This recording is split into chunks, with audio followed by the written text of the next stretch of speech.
Hello, rugby fans. Welcome to the Rugby Wire. I'm your host, Brian Matamba. Remember, on this show, we talk everything rugby, from players, match officials, administrators, and everything rugby, which happens in Zimbabwe. Today, I'm joined by a special guest. She's a match official. Her name is Precious Pazani, affectionately known as Rocky. Precious, welcome to the show. Thank you, Brian. Thank you for having me. Yeah, thanks for having you on the show. Precious, let's dig in. You are the first referee outside South Africa to officiate a Six Nations game.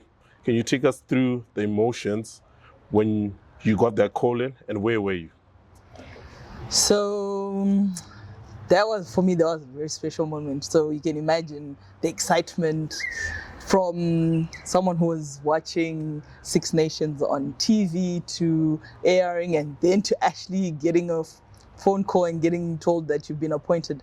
I was very excited. So at that moment, I'm like, yes, I made it. And then soon after, I'm like, whoa, big stage, big stage. But yeah, I then realized that, okay, so now we need to start getting ready. We need to start preparing. But for me, it was a very great moment. I was excited and I was happy about it. And do you remember the first person you shared the news with when you got that call in? My friend. So I have a friend from work who's always like pushing me, following me around, coming for rugby. So Petronella Mgweni was like, have you gotten your phone call? I'm like, I'm still waiting. And then when I got it, I'm like, yes, I've gotten appointed. And after that, it was Abby, this is what's happened. I've gotten my appointment. Well, she's usually in the loop because when they send the email to me, to her, always in the loop, Yeah. And you also were part of the officials which were appointed for the 2025 World Cup, Women's World Cup, which is another big milestone in your career. And you were appointed as assistant referee. Most rugby fans know assistant referee as AR. Most people just call them AR. They call us touch judge. Imagine that. So take us, what was going through your mind again, that appointment of being appointed for the World Cup, the biggest stage? So with that one, they told us beforehand that everyone's going to get a phone call. Whether you make it or you don't, you're still going to get a phone call. They will call you and tell you, unfortunately, you didn't make it, or fortunately, you've made it, congratulations, and this and that. So it was, I think, they'd said they would finish finalizing the teams. I think it was on the 9th of May or somewhere there. And they said, congratulations. She called, and I'm like, whew, this is it. Either we are going or we're not. I was quite hopeful though. I'm like, fingers crossed. So initially, when we had a chat with them, I was also aiming to go through as a referee. So when the phone call came through, I picked it up. I'm like, okay. Then she's like, I've got some good news and bad news. I'm like, and she told me the good news, do you want the good news first or the bad news? I'm like, oh, start with the bad news. And she's like, okay, unfortunately, you didn't make it as a center referee. You're not going to the World Cup as a center referee. And I'm like, bummer. Okay, so good news. And the good news is you're going in as an assistant referee. Like, cool, awesome. It's still great. For me, it's still a huge milestone, still going to the World Cup, and I'm excited. And she then topped it up with, you're going to be an assistant referee, but you're also going to be a reserve referee. So in the event that anything happens to one of the 10 referees and we need someone to step in as a referee, you're the one who's going to step in. I'm like, oh, cool. That is so cool. And I was quite excited with that because initially I thought, hey, looking at the group we had, they were like a whole lot of them that had been part of the previous World Cup, and everyone was still looking strong, still going, still bringing, and I'm like, it's going to be tough. I think there were only like 2 slots. So unfortunately, the 2 slots went to one girl from New Zealand and the other lady from Australia. So I'm like, anyway, it is what it is. I'm still part of it, assistant referee, missed it by a little bit. Like, I cut my losses and I was still excited, but still World Cup, assistant referee, I'm still there. Big stage. Big stage, because the previous one, I also missed it. I was supposed to have been part of the assistant referees, but I missed it and I was quite gutted. I'm like, you know what? So I still cut my losses. I'm like, you know what? And this time we made it. Yeah, so I was quite excited. very big news for me. And the rugby fans or viewers would like to know, what does really an AR do or assistant referee do? So big stage. It's actually a big job because you're there to assist the referee. Like the name it says, assistant referee. You are helping the referee where they're not seeing. You're more or less working as a team. It's not just you manning a line like what we have the touch judges do, where they're just there on the sideline lifting the flag, and when the ball goes out, and that's solely their job to lift the flag when the ball goes out or someone steps into touch, and when the ball goes between the posts. In this case, you're watching the refs back. You're giving ref information that they maybe they're not seeing in the game. Like, have you noticed that this is what's going on in the game? You're giving them your insight of how you're seeing the game. You're giving them information of what's going on. Helping them where they miss something, you see it and you call it in and you tell the referee, okay, you've got this. This is what's happened. You've got a foul play, high tackle, late tackle when you after that last play and things like that. That's what an assistant referee will be doing. You're more or less part of the team.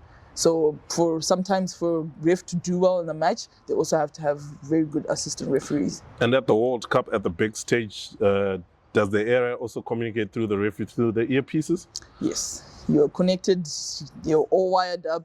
It's like a little ring, but they have an open mic. They can talk to you at any given time, but for us to communicate with them, you push a button and then you relay your message and then you close it out so that they just focus on the game. But yeah, we're all mic'd up and be in comms with them. Interesting. Yeah. You made your World Cup debut as assistant referee, a one-sided game, Australia versus Samoa. Can you take us, what was your thought process in the evening and then eventually walking on into the ground? So the night before, I'm like, okay, so this is it. We're about to actually be on our first game of the World Cup. This is it. This is the moment that we've been waiting for, the moment that I've worked hard to get to. The way all the excitement was building up to. So it also meant me calming down because I don't like to be too excited, too nervous or anything. I just want to be in a good calm. Like, calm down. We don't want to get excited. We just want to go and do what we have to do. And I then told myself, you know what? These are not new teams. These are teams that we've reffed before. Yes, they would have upped the notch to come and perform at a high stage, but it's still Samoa, it's still Australia. We've reffed them before. It's nothing new. We know what we're doing. Let's go do job and enjoy the game and enjoy the tournament. And yourself, do you have any pre-match rituals or things you do before you ref?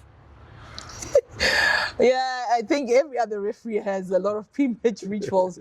It all depends as well. For me, I usually like to, just before I leave for the game, I don't like to do a lot of things day before the game and game day. Like, you ask me, Precious, would you like to go out? And I'm like, no, I want to stay in the room. I'll have my breakfast, especially if it's a morning game. I have my breakfast, and then soon after that, I just need the time to be by myself in my room. I'll shower with music, preparing, write a bit of notes, and then after that, just before I walk off, be like, yeah, no, we're good to go, we're ready, and then we come to the stadium. It's getting into the changing rooms, take a little walk after we get in, leave our bags, take a little walk, enjoy the view, because by then the stadium will still be empty because no one is there, teams are not there yet, we arrive first. And then after that, go back to the changing rooms and we get going. So for me, I don't mind music. I won't play my music per se, but if someone else is playing music, I'm okay with it and go with it. But because I was assistant referee this time, it meant I had to change a little. Usually when I'm reffing, I'll then say music, and then once we walk out to go and warm up, no music. When you go back, that's it. We're now focused. We're trying to get into the game. But if it's another referee, I go with their flow. If they want music all the way to the end, that's cool. If they don't want music at all, still okay. I've done my music part in the hotel room and stuff. Yeah. And talking about music, do you have a specific playlist you play before a match? Not really. Usually it's like the song that's kicking it for me at that time. Like, if I'm enjoying a certain song, I'm like, that's it. If it's Precious' latest song at that moment, like, I should say, because Precious' album came out recently, so would always have Rujowa going on and everything, and his album playing in the background. And yeah, that was it for me. So at that moment, Japrez was the one. So that was listening to him. I always listen to him, but sometimes I'll vary. Like some days I'll be like, oh, okay, it's gospel. Like on a Sunday, I'm okay with, okay, maybe a bit of gospel. We listen to some gospel because it's a Sunday game, but vibe to my favorite song at that moment and then get into it. Yeah. You also were the assistant referee for a big game, England versus Australia. It was a packed stadium. How was that feeling? So I should say that was like one of my favorite games. It was amazing. The fans were like, they were packed. They were all there to support England. And you know, when they score and the crowd roars, it was amazing. Like, you know, when you're in the touchline and you're enjoying the fans, it's like, wow. You're like, okay, this is different because, you know, with our local rugby, you don't usually get that many fans. Even with some games, I feel like England really comes all out to support their teams. So in any case, if you ever get to ref England in England, be rest assured there will be a lot of people in the stadium to come and watch. The atmosphere will be electric. So for me, it was just amazing. Like at one point in time, I just looked around the crowd. I'm like, wow. Look at all these people. Listen to them roar every time. When Kilden would have the ball and people would be excited, I'm like, yeah, now this is amazing. Yeah. And what are your biggest take from the World Cup? Rubbing shoulders with one of the world's best in officiating in the women's game. What were the lessons you took from the World Cup? So, for me, biggest learnings was just managing to work as a team of 3, team of 4, depending on where we are.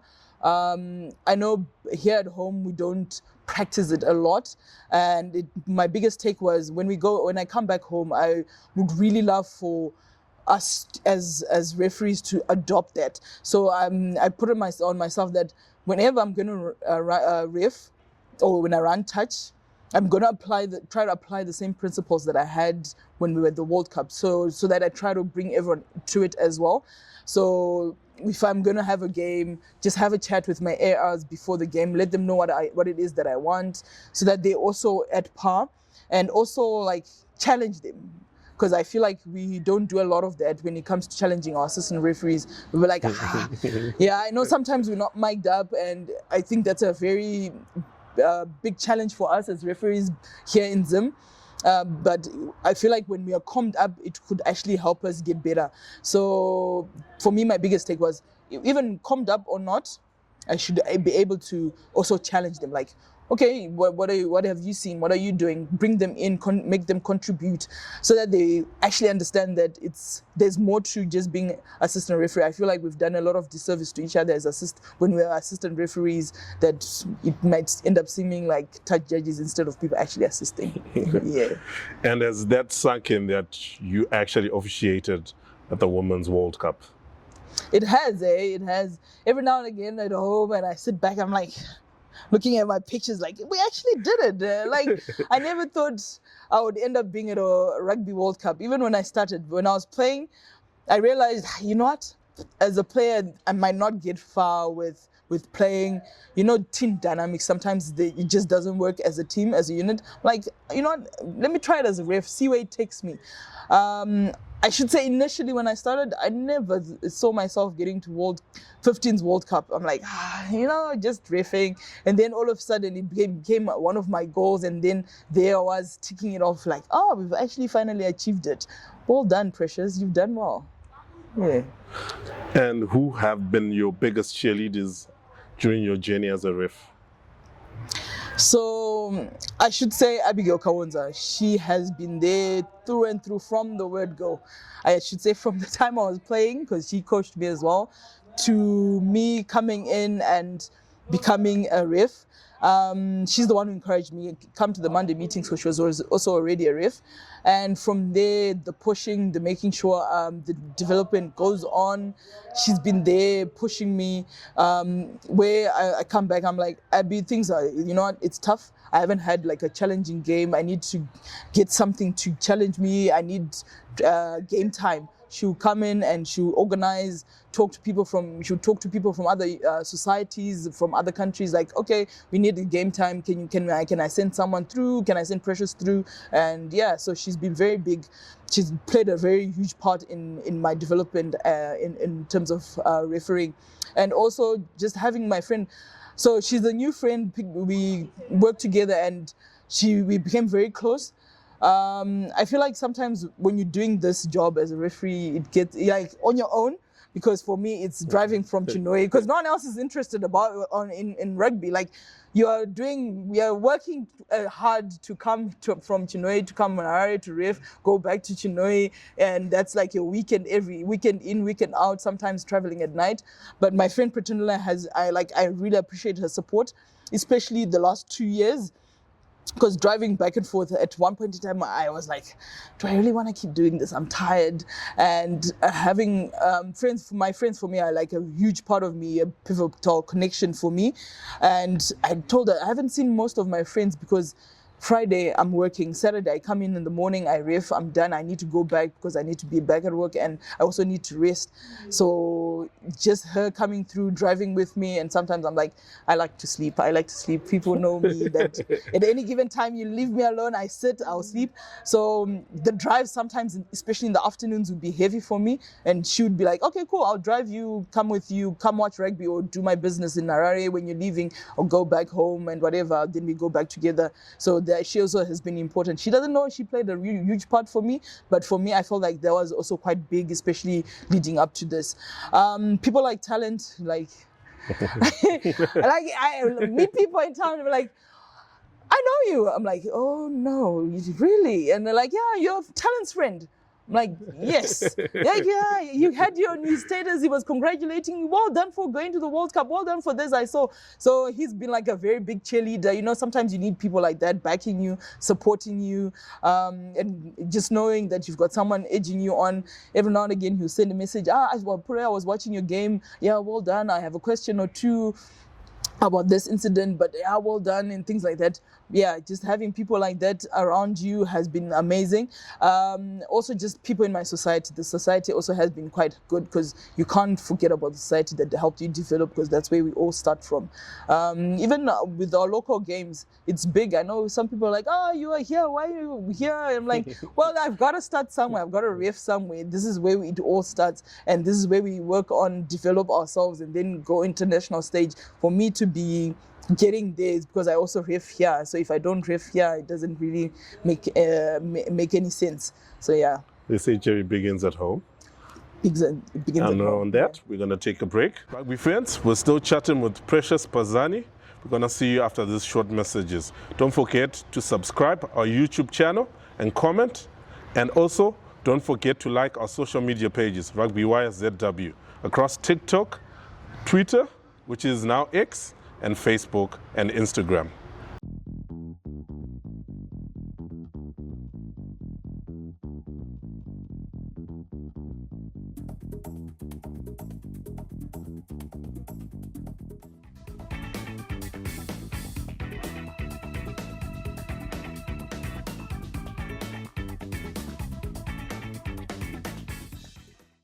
Hello rugby fans, welcome back. You're still tuned into the Rugby Wire. We're still joined by Precious Pazani, affectionately known as Rocky. Precious, you're only 34, but in some quarters they already coach you as a veteran or a legend of the game. Can you take us through how long has been that journey? So I'm actually 35. 35. Yes, it's okay. The journey started off with me actually playing, and it's been a long one from 2009 till today. Reffing started 2014. So yeah, I've been around for a while. You said a legend? Yes. Thank you. But I still feel like there's still a lot to be done. There's still a lot of work to be done. And I actually appreciate taking up this role as a referee instead, because I feel like it gives you a bigger lifespan. So I think I can push a couple of more years before I'm like calling it quits. So it's still a long journey, but the journey has been a long one as well. Yeah.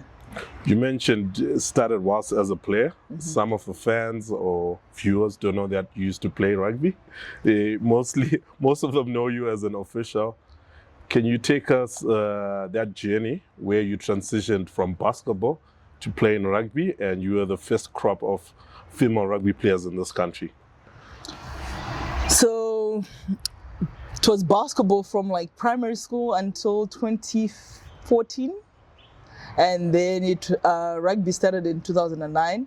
So from 2009 to 2014, I was still playing both sports. So rugby off season, I'll be playing basketball. Basketball off season, I'm playing rugby.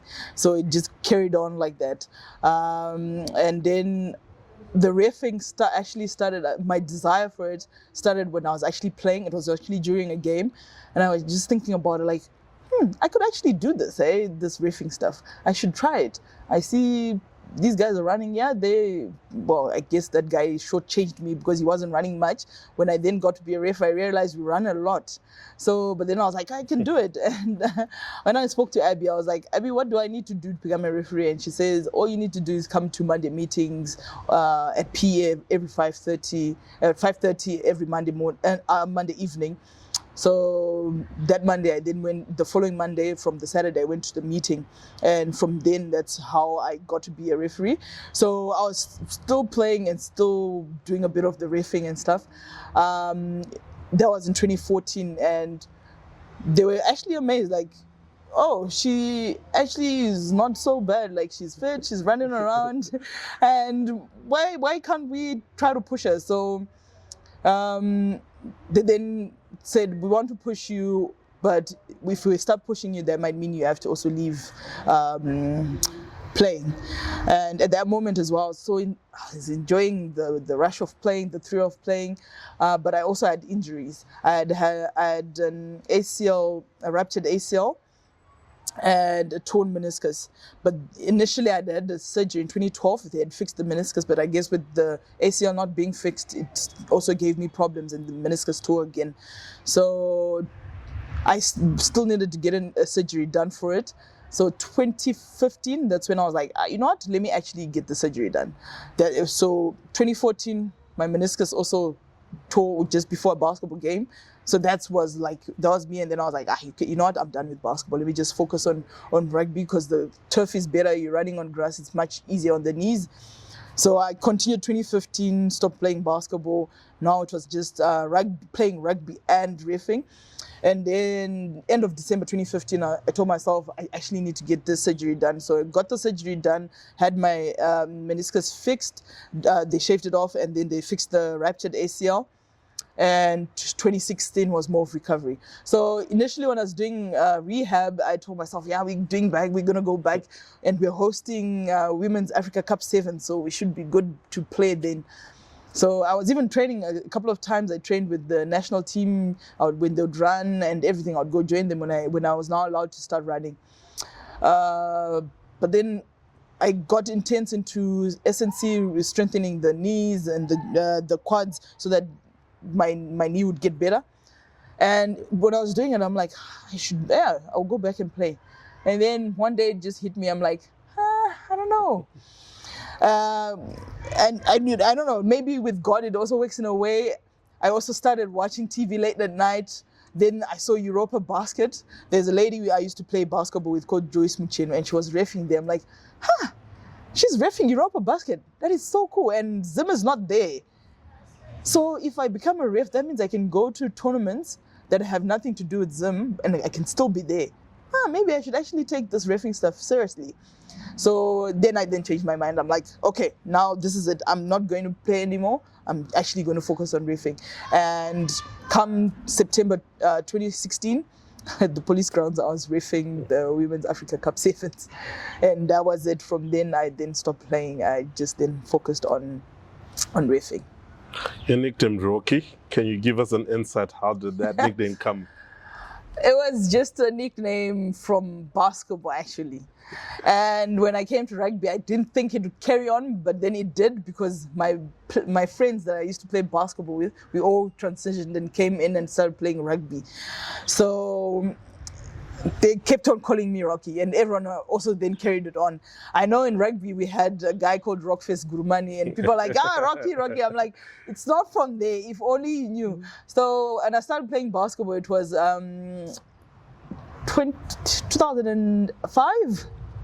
Yeah, it should have been 2005, 2004, 2005 when I started playing for Cameo. So I was the youngest, and everyone, when you start in the team, you're the new person, you're a rookie.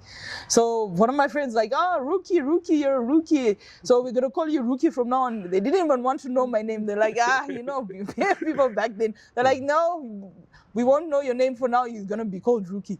So at the same time, Rockford Josford had started singing, Rocky. and yeah, they're like, exactly. Then they're like, Rocky. And then from then they're like, no, she's not Rookie, she's Rocky, and it then stuck, and it carried on to Rocky until it then carried on. So up until now, it's still, some people still call me Rocky, and I will know that, okay, basketball, rugby. Or people. rugby. Yeah. You played for Old Hararians ladies. Yeah. Can you take us some of the rivalry days you had with Harare Sports Club? They were quite fierce. They were. So any other game, we'll like play Air Force. Air Force would be playing more.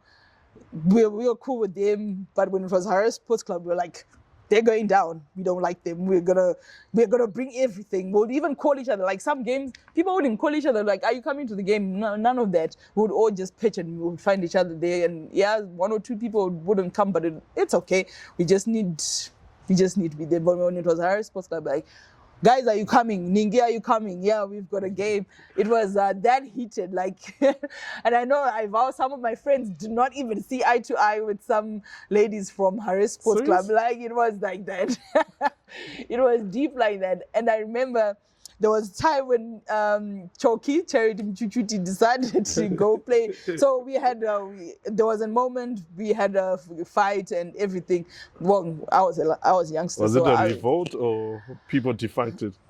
I don't know, like she had an argument, she had a thingy with some of the girls in the club. So she was angry and she was like, you know what, okay, I'm leaving. Because these guys, like, they can't be doing me like that. I'm tired, I can't always be on the receiving end. I thought we were teammates and everything. So I'm changing clubs. I'm like, you can't do that. I'm still your friend. You don't have to talk to them. I know I'm cool with everyone, but I can always then just stick with you. You don't have to do that. I'll manage them and tell them, you know what, we don't need to be doing that. Because we needed Choki on the team. Choki is massive. She's big. She's strong. If there was anyone on the team I was scared of, her. And I'm like, I don't want to be playing opposite her. And then she's like, I'm going to Harare Sports Club. I'm like, oh my goodness. So I tried to convince her, but at that moment she was very angry. She was not happy. She decided to move and she went to play for Sports Club. And we had a game. We actually then had a game against Sports Club. Yeah, and the other guys, because they were also still beefing with her, like, oh, we're gonna go get her, we're gonna attack her. Why is she playing for Sports Club? When she gets the ball, we all go. I'm like, no, we don't have to do that. We can just still stick to our structure. So yeah, at that moment we were like, come on, Choki. So when she moved there, we're like, sorry, Choki, today you're an enemy. So that's how bad it was. Like, we were like, Choki, no. But then eventually she moved back home. It wasn't for her. But yeah, it was that deep that at some point in time we're like, Choki, you're a friend, but how do you go that side? That's how much we didn't like each other. That's how bad the rivalry was. That was always our big game. And we loved it, and I wish we had more teams that would compete against with like that, because they were also quite good. They would have like a couple of players like Precious Marangi who would give you a hard time as well. Like, some days would beat them by just a try, and some days it would be a lot more, but just depending on that day, yeah. And right now, Harare Sports Club and Old Hararians in the ladies' game, they have kind of like fallen behind. Are you worried that new teams have come and have dominated that space, like your FS Raiders and your Zimbabwe? Well, for me right now, I'm just glad that we have more women's team actually playing rugby. And I feel like with the right coaching, these girls will eventually get there. When we look at the other teams, like Zimbabwe, I would say they do have a good development plan, because if you see them, it's not the players that you know, like the big names and everything. FS Raiders, yes, they have good coaches, but I feel like a lot of the good players drifted to want to go and play there, which is still fine, because it happens in most places where you have people wanting to go. I feel like they have more to offer. And if I were playing, I would most probably have been like, guys, they're offering more maybe. But them also playing there at the top, I feel like it also means that everyone else has to work hard to develop what you have, coach who you have, and make them better. Because I feel like everyone can do well in rugby, everyone can play well. The competition or them being in charge, it doesn't always have to be like that. If we also develop our talent well, identify talent from different areas and develop them, and then bring them to the park and coach them all, they should be able to rise up and compete. So not really worried about that. I'm more excited that we've got more females actually playing rugby. Yeah. You have refereed from Six Nations. You have done a test of the Lady Springboks. You have refereed at the Africa Cup. Have you shared some of that knowledge with some of the referees in the referee society back home? So yeah, but the problem now is I'm usually on the other side of the country, like I'm in Chinoy. But where I can, I remember last year we actually had a couple of sessions where we would do video sessions, just talking about things like head contact and how people need to get that process going, how we have to have it imprinted in our head of what it is that you need to be looking out for, how to get to the final decision, the things that we need to consider. So where I can, where I'm around and I'm available, I'm more than willing to come in and help out. And since I realized I'm too far as well to actually give a lot of input every now and again, I've also decided to start a little referees club in Chinoy at the school. So I'm like, might as well catch them lang. Who knows, maybe one of them or two of them might end up getting to the top. If they don't, well, I tried. So that's how I've also decided to share my knowledge. But where we have managed to come together as a society where we can, I actually come in and actually give in some input as well. Rugby fans, we're still chatting to Precious Pazani. We're going to see after these short messages.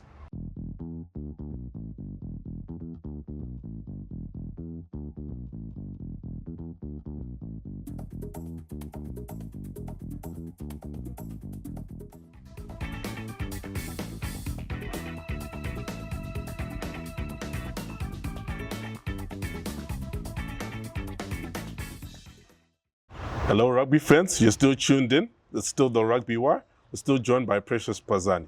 Precious, you have refereed so many games, and when it comes to schools, clubs, referees have been accused of being biased. What's your take on that? When I always hear that, I laugh. And I strongly believe that if ever there's a time when a referee is biased, the general public might not be able to pick it up that today this referee was biased. It takes a certain level of being good to be able to do that. I believe that in most instances, it's just a misread of a moment. Maybe someone is not yet there, they're not reffing more. And I promise you, it might seem like referees are good every other time, but you're only as good as your last game. Maybe one weekend they had a very good game, very good performance. And then the next weekend, they might not be having a great performance. And then you're unfortunate, you miss one incident that happens and it leads to other team winning, and then people start thinking you're biased. I don't believe in that. I actually believe that sometimes it's just maybe someone who's just not that day they're not reffing more, or they are not yet at that level of reffing. But otherwise, biasness, I don't think so. I think it takes a very sharp mind for you to be able to be very biased in terms of rugby. Marim socks. Marim socks. I mean, unless, from my point of view, I've never believed my integrity or anyone's integrity is worth another game. But again, you never know. People will be people. But I don't believe in us referees being biased, especially our rugby community.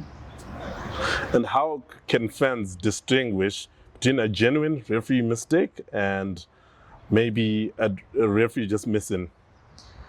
So usually it takes also you knowing what it is it takes to be a ref. Usually, the people that I've seen reffing, or that have reffed before, will tell you that no, this guy is not cheating. Because when you've experienced it and you've reffed before, you realize, this is actually, there's a lot I need to be seeing and there's a lot I need to be looking at. And you might even think that, but it happened right in front of them. How did they miss it?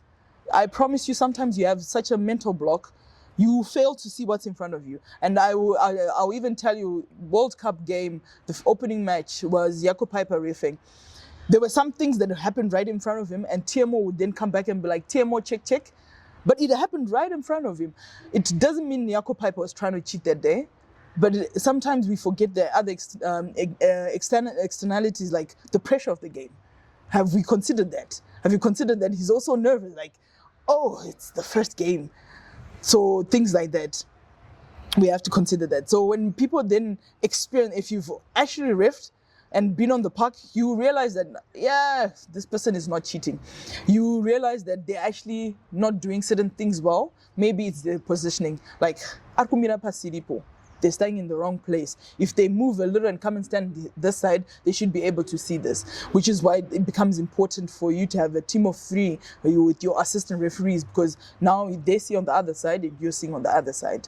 So those are the things that then determine. So if a person is just sitting in the crowd and you've never managed to get on the park and actually blow the whistle and ref, you always think that these people are being biased, because that's what you see. And I think people have always come with those blinkers of saying referees cheat and whatever.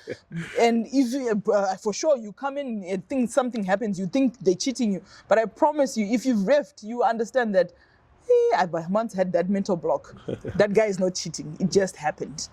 It happens. And in your opinion, what do you think takes to be a good ref, to be respected by other players and coaches? That's a huge one, hey? I think it also comes to you just being able to be accurate on the park. When your accuracy is on point, it also gives the players confidence. Like, you've got some players that actually know their laws as well.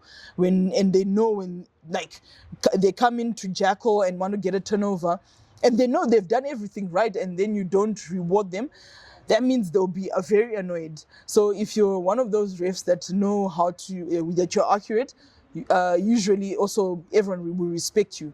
That, they actually, they got it, their accuracy is quite high. You're not going to get everything, but your accuracy can be high. We can also talk about also being able to manage players, because you have an instant where a player's done everything right, but you saw a different picture. But just coming up and owning up that, I actually had, even after the game, just, my bad, I had a different picture. This is what I saw. I'll have a look at it, or I looked at it on the video. Yeah, I then did see it. You actually had, my bad, I actually misread that situation. Owning up to just saying that, I'm not perfect.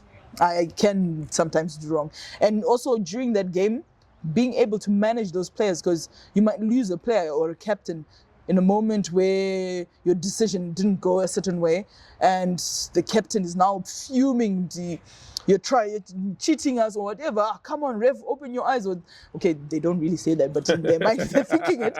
But having those instances, so being able to still have that rapport with the players, the captains, and not having them getting angry or losing it, it also means you're doing something good. So some of these things, and just knowing what the game wants, what you need to give it, means you're in the right direction. You're actually a good ref. Yeah. Rugby teams, especially coaches, have an equivalent where they analyze their opponents, who they're playing the next game. Example, let's say OH is playing against OGs. They'll kind of analyze what are OG's strengths, what are their weaknesses. As refs, do you have an equivalent of such a system where you analyze certain team that they like to be dirty during the during the breakdown, or they're always offside? Do you analyze something like that as refs? We actually do. So I remember when I went to South African high performance camp, they were telling the other guys, they're telling us that you need to know your customer.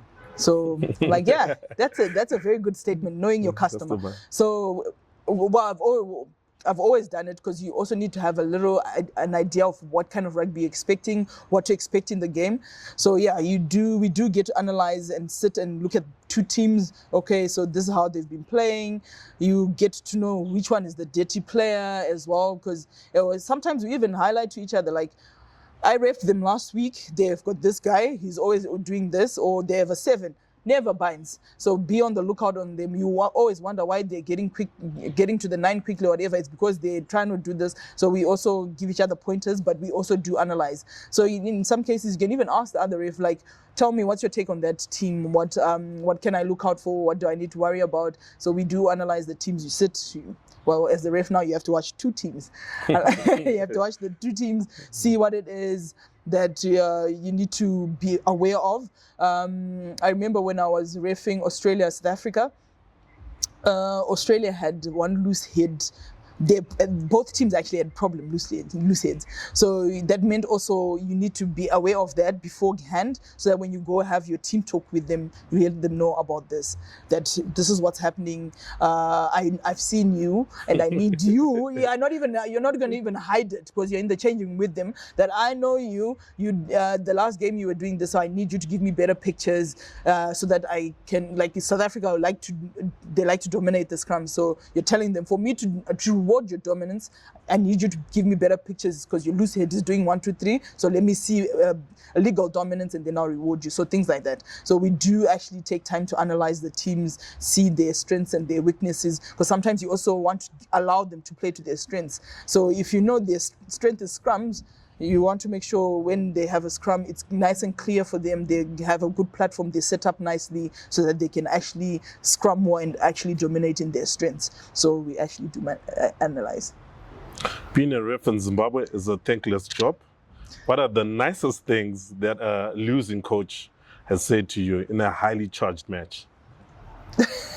I don't know. I've never really taken time to stay on the park and wait for coaches to come, because you'll have learned from previous instances where you stick around. You're trying to also be a sportsman, and you're trying to shake the coach's hand, and then you get abused. So usually after a game, I walk out. But I've never really had a coach coming in to say anything horrible. Yes, they will ask questions. Usually they just say, thank you, good game. And that's mostly, I think they also have like a certain respect. Most of them have, from the teams that I've reffed, they have a certain level of respect. They always respect and just say, thank you for the game, good game. If they were really happy, if they were impressed, they'll always say, thank you, good game, and then walk away. And then that's it. But I don't think there was anything too flowery, I should say, like, you're amazing. I don't think so. I don't think that their mood would allow them to do that. Yeah. Yeah. What brings the best out of you as a ref? A high-scoring game or a low-scoring game? I think a very tightly contested game. High-scoring game... yeah, it's great. Sometimes it shows how you can manage when 2 teams are unbalanced. Sorry, can we take that again? I want to see if I understood your question. All right. So you said high-scoring game, like if the 2 teams are scoring a lot of points. Points, yes. Okay, or the 2 teams are not scoring, they're struggling to score. Yeah, it's a close. Yeah.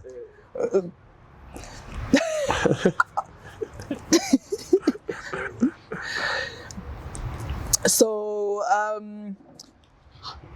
now I think I've got it. High scoring game. I think I would love a high scoring game. That means there's a lot of rugby being played in a way, or someone is not defending very well. But I like high scoring games because that means maybe I'm also offering a good platform for them to be able to freely play rugby and enjoy it. Low scoring games, they're all right, but that means maybe the teams were defending well, or there were a lot of errors that didn't allow them to go finish well and things like that. I usually enjoy high scoring games because that means they have the platform to play and they're playing well. And are there games where you as a ref have kind of allowed the game to flow? You want to see fluidity where you're not blowing, you're not penalizing too much? Yes, they are. Like with some games, like let's say they're still developing. They will infringe every now and again. So in that case, if you keep blowing your whistle, like let's say, okay, primary school kids or some high school teams, under 14s, under 15s, you keep blowing the whistle, they also get bored. They're like, penalty, back 10, penalty, back 10. And I don't think it allows them to grow as well. So sometimes you just have to put your whistle in your pocket and be like, hey, you know what? Now I am going to just manage. You get there, like, no, get out, hands, no hands, leave it, no. Now, because now you need them now to actually play the rugby. So in some instances, you actually have to do a lot more managing, especially with the development. With the seniors, yes, you still don't want to be blowing your whistle for every other infringement. Where you can, you want to try and manage. With them, if it gets to a point where you're working too hard to manage them, that means maybe someone needs to go to the bin. Yeah. Like players, they have bad games. Have you also had bad days at the park as a ref? Yeah, as a referee, you also have bad games, bad days. So, like I said earlier on, that sometimes you're as good as your last game. One weekend, you're fire. Yeah, you're amazing. Then the next weekend, maybe something is just not going on well. So sometimes you actually have games where you're like, hey, what's going on? It's not the same. Where you nicely know that this is not the usual standard that I sometimes offer. This is not a very great game. I didn't do my best here. Yeah, sometimes it happens. You've been referee for many years and the laws keep changing. There are even variations coming in 2026. In your interpretation, which laws you think have been beneficial to the game and some you think are slightly unnecessary? Thank you to no scrums at a free kick. Another reason to not have a scrum. Because I should say, like, scrums can be like a very difficult thing in a game. In one game, you can have beautiful setup, nice scrums, ball in, ball out, easy. Some days you have teams that are like scrumming to get penalties or whatever. It's just not working in the scrum. So sometimes it's very frustrating. So imagine they get a free kick, they scrum, penalty, they scrum. At least now, you know, okay, for a penalty, they might scrum. They may kick it out. But with a free kick, imagine they're like, free kick, we want to scrum. We free kick for a scrum and they're like, we'll scrum again. For me, I was just happy, like, in as much as they're like, it's because they want to speed up the game. I'm like, thank you, we don't have to ref another scrum where we don't need to. That one, I was quite happy. And even with the new one about not in straight, I feel like, yeah, why do you want to get a not in straight for a ball that you didn't contest? If you didn't contest, that means you didn't want it. So whichever way it goes in, let's play. So that one I was quite happy about.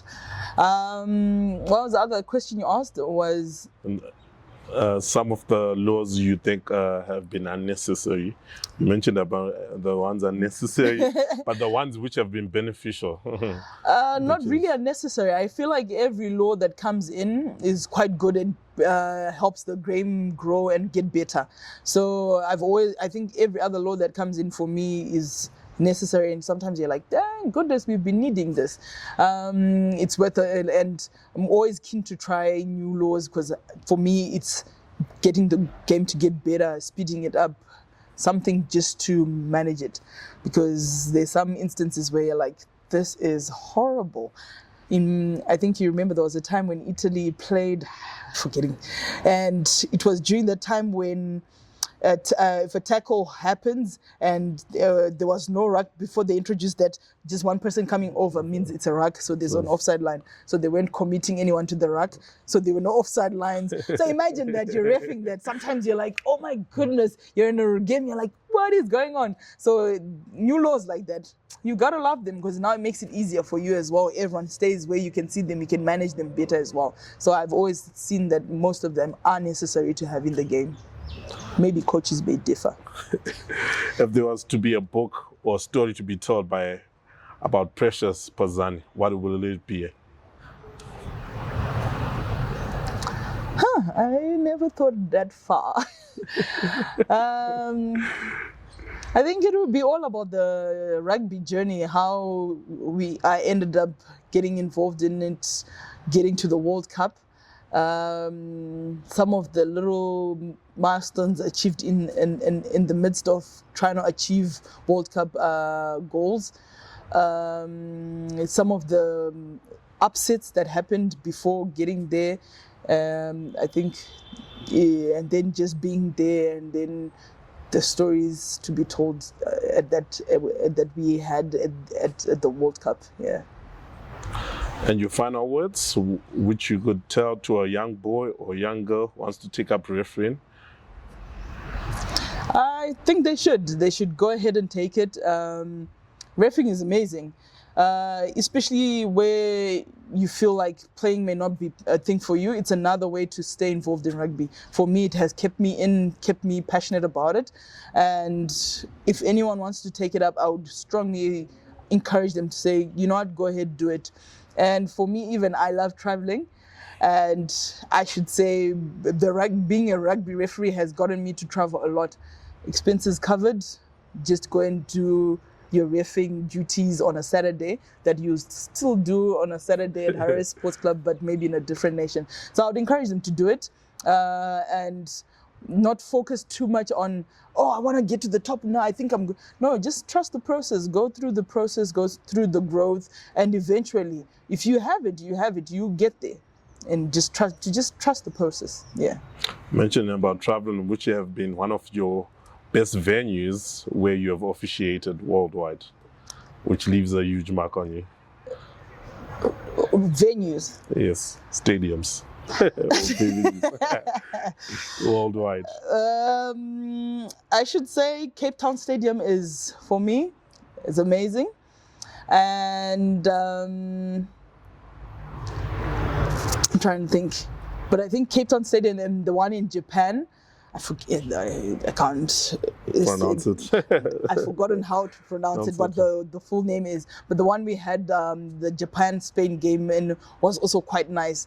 And I feel for me there was like a beautiful stadium, because just beyond it, you could, even from a certain angle of the field, you could see the sea from it. Wow. So for me, those two stadiums have been quite nice. Precious, it's been a pleasure having you on the Rugby Wire. Hopefully we'll have you in future. And thanks for sharing your time. I know you're on holiday, but we kind of like stole you for a bit. No, thank you very much for having me, and thank you for the patience. I know it took a while, but yeah, now we get to have a rest. Thank you very much for having me. Thank you. This has been the Rugby Wire. We're speaking to Precious Pazani, affectionately known as Rocky. Don't forget to like our Facebook page, Rugby Wire ZW, our Instagram page, Rugby Wire ZW, TikTok page, Rugby Wire ZW, and don't forget to subscribe our YouTube channel. This has been the Rugby Wire. I'm your host, Brian Matamba.